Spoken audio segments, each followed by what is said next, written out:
What is up guys, it is Jamedy1. Ever since I got into PC gaming, there's always been one thing on my mind that has bugged me a lot, and that is video game emulators, which is a common way to play old games from the 80s, 90s, and even the early 2000s on PC for free. While emulators themselves are fine, getting games to play on emulators is another story. You see, most people download game ROMs off the internet.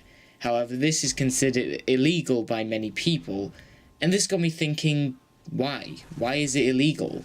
I've never seen any problems with downloading a game from the internet if it isn't even making the developers money. For example, Super Mario Bros. From 1985. Is it making Nintendo any significant amount of money? Not really.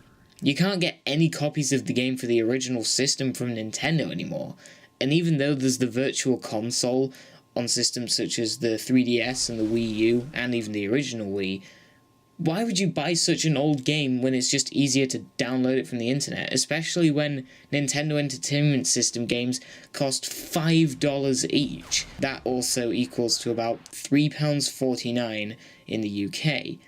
And games from later systems cost even more than that. I'm not saying that this applies to all games. I am against illegally downloading any recent games, specifically from the past few years, as those games are still profitable for developers and publishers. I personally believe that emulating old games is okay if it won't be making much money anyway. If you feel as if you should buy virtual console versions of old games, that's okay. I would just find it easier to emulate, but the Virtual Console or any other digital distribution of older games is a valid option.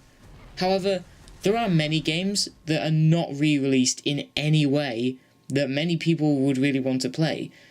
Examples for me, Paper Mario The Thousand Year Door and Super Smash Bros. Melee, both for the GameCube. I mean, if we go onto Amazon and check the prices, we can see that Paper Mario costs £62? What? Well, okay, what about Melee? Surely that can't be bad. Oh, and Melee, look at that! It costs even more than Brawl, and it's 6 years older. What?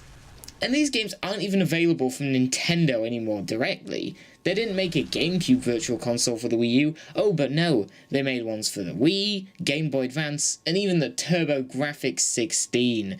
Are you serious? Also, if you were to buy any of those games, you'd get them used, right?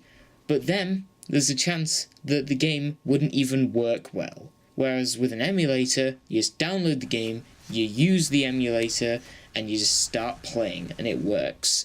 In fact, there are many great games that are very difficult to get these days, or they may not have even been released in the country or continent that you live in.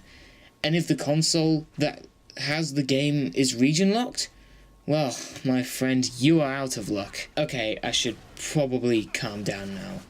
Oh, one point that I should bring up is that with some emulators you can actually enhance the game experience. For example, you may be able to play games at a higher resolution and the games could even run faster than they did on the original system.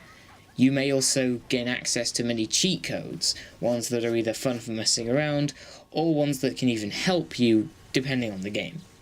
At the end of the day, what I'm trying to say is I believe that using emulators to play old games is fine in my eyes, to a certain extent.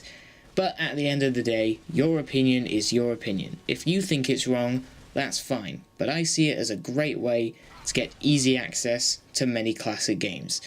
And it also helps to have all your stuff in one place, especially for those who only play games on PC, but are still interested in these older console games. What do you think? If you want, feel free to leave a comment about your opinions on this topic. Thank you guys so much for watching this video. I've been Jamedy1, and I will see you next time. Bye!